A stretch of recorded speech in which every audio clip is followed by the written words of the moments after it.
آ کر کے آپ کی جو زوجہ محترمہ ہے حضرت آمنہ رضی اللہ عنہ، ان کو بتایا کہ آپ کے شوہر کا انتقال ہو گیا۔ دل پہ کیا گزری ہوگی ہم کو اندازہ لگا سکتے ہیں۔ چنانچہ آمنہ نے اپنے آپ کو سمجھایا اور سنبھالا۔ کچھ دن کے بعد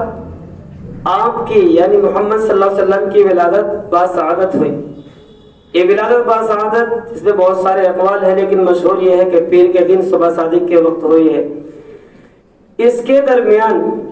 جتنے ایام ہیں اور جو مہینے ہیں حمل کے،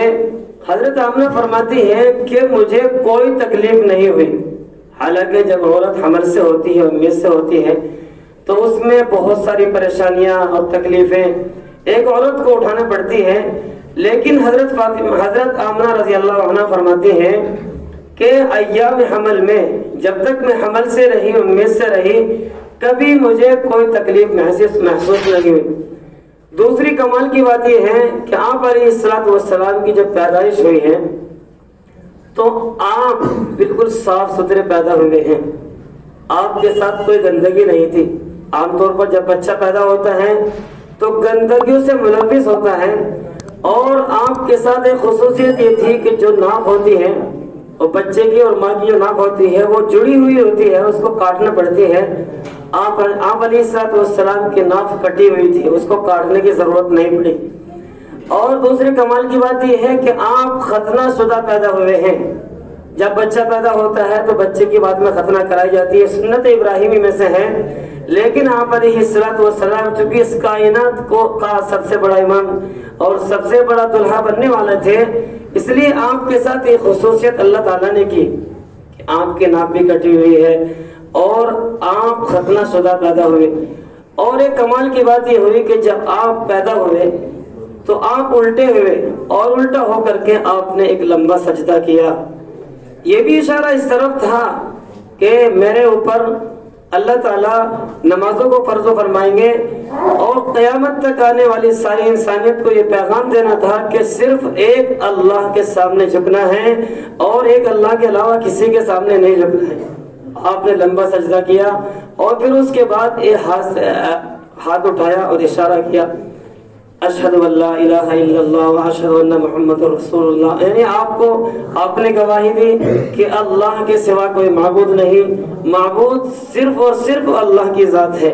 یہ دونوں عمل آپ اس وقت کر رہے ہیں جب دنیا میں تشریف لائے۔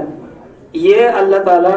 اس بچے سے کہ جو بچہ کچھ نہیں کر سکتا، معصوم ہوتا ہے، بالکل پھول ہوتا ہے، لیکن اللہ تعالیٰ اپنے اس بندے سے کہ جس سے آپ بہت بڑا کام لینا چاہتے ہیں، جس کو آپ رحمت للعالمین بنانا چاہتے ہیں اور اس کائنات کا سب سے بڑا سردار اور نبیوں کا امام بنانا چاہتے ہیں، تو دنیا میں آتے ہی اللہ تعالیٰ نے اس طرح کی حرکات و سکنات پیارے نبی محمد صلی اللہ علیہ وسلم سے کرائی۔ چنانچہ آپ علیہ الصلوۃ والسلام دنیا میں تشریف لائے۔ مکے کے اندر رواج یہ تھا کہ وہاں عورتوں کے جو بچے ہوتے تھے شہروں میں، وہ دیہاتوں کے اندر پرورش کے لیے بچوں کو بھیج دیا کرتی تھی۔ چنانچہ قبیلے بنو سعد، یہ قبیلہ ہے جو طائف کے آس پاس میں رہتا تھا، وہاں سے 10 عورتیں چلی، ان میں سے ایک عورت کا نام تھا حلیمہ، لیکن وہ بہت زیادہ خستہ حال تھی، پریشان تھی، اس کے پاس جو سواری تھی وہ بھی بہت کمزور تھی۔ یہ 10 عورتیں چلی، لیکن حلیمہ کی سواری کمزور ہونے کی وجہ سے وہ پیچھے رہ گئی، اور یہ 9 عورتیں آگے بڑھی، اور آنے کے بعد چونکہ اس امید سے آئی تھی کہ ہم بچوں کو لائیں گے اور ان کی پرورش کریں گے اور ہمیں کچھ بڑا انعام ملے گا، چنانچہ انہوں نے ہر ایک نے بچے کا انتخاب کیا، اور عام طور پر جو بھی محمد صلی اللہ علیہ وسلم کو دیکھتے تھے، چونکہ وہ یتیم تھے اور در یتیم تھے، آپ کو کوئی لینا پسند نہیں کرتی تھی، وہ 9 عورتیں مالداروں کے بچے کو لے کر روانہ ہو گئی، اور حضرت حلیمہ رضی اللہ عنہا نے جیسے ہی محمد صلی اللہ علیہ وسلم کو دیکھا تو دیکھنے کے بعد زبان سے بے ساختہ یہ الفاظ نکلے کہ اس جیسا خوبصورت بچہ میں نے اپنی آنکھوں سے کبھی نہیں دیکھا۔ جیسے ہی حضرت حلیمہ نے یہ بات کہی، حضرت آمنہ کہنے لگی میں شہر میں رہتی ہوں، میں نے بھی اس جیسا خوبصورت بچہ نہیں دیکھا۔ چنانچہ جب یہ بات حضرت آمنہ اور حضرت حلیمہ نے کہی تو پاس میں آپ کے دادا بیٹھے ہوئے تھے عبد المطلب، انہوں نے کہا کہ میں ملکوں میں سفر کرتا ہوں، میں نے بھی اس جیسا خوبصورت بچہ اپنی زندگی میں نہیں دیکھا۔ جس کے نتیجے میں جب اتنی تعریف ہوئی تو حضرت مطلب نے آپ کا نام محمد رکھا۔ محمد کا مطلب یہ ہے کہ جس کی بہت زیادہ تعریف کی جائے، اور آپ علیہ الصلوۃ والسلام تعریف کے مستحق بھی تھے، اس لیے کہ اس کائنات کے وہ سب سے بڑے امام بننے والے تھے۔ چنانچہ حضرت حلیمہ رضی اللہ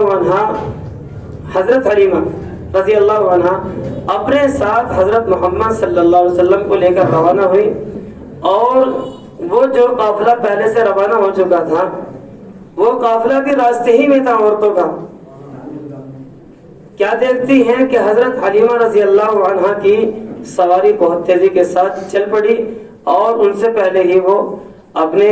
گاؤں کے اندر، جس گاؤں سے وہ تشریف لائی تھی، یعنی طائف کے بعد میں جو بستی تھی وہاں پہنچ گئی۔ اس لیے میرے بھائیو دوستوں بزرگوں ایک تفصیل ہے، انشاءاللہ اس کے بعد اگلے جمعے میں کچھ بیان ہوگا۔ ہم یہ بات ذہن میں رکھیں، حضور اکرم صلی اللہ علیہ وسلم جیسی شخصیت ہم کو ملی ہے، آپ کی جو سیرت ہے، پاک زندگی ہے، آپ کی ایک ظاہری زندگی ہے، ایک باطنی زندگی ہے، وہ ساری زندگی محفوظ ہیں۔ ہم آپ کے واقعات کو اور آپ کی زندگی کو بار بار سنیں، بار بار پڑھیں، تاکہ آپ کی زندگی سے ہمیں محبت ہو، اور جب محبت ہوگی تو اللہ کی ذات سے امید ہے کہ آپ کی بات کو ماننا، اور مان کر کے اس طریقے کے مطابق اپنے آپ کو چلانا ہمارے لیے آسان ہو جائے گا۔ اللہ تعالی ہمیں حضور اکرم صلی اللہ علیہ وسلم سے سچی محبت کرنے والا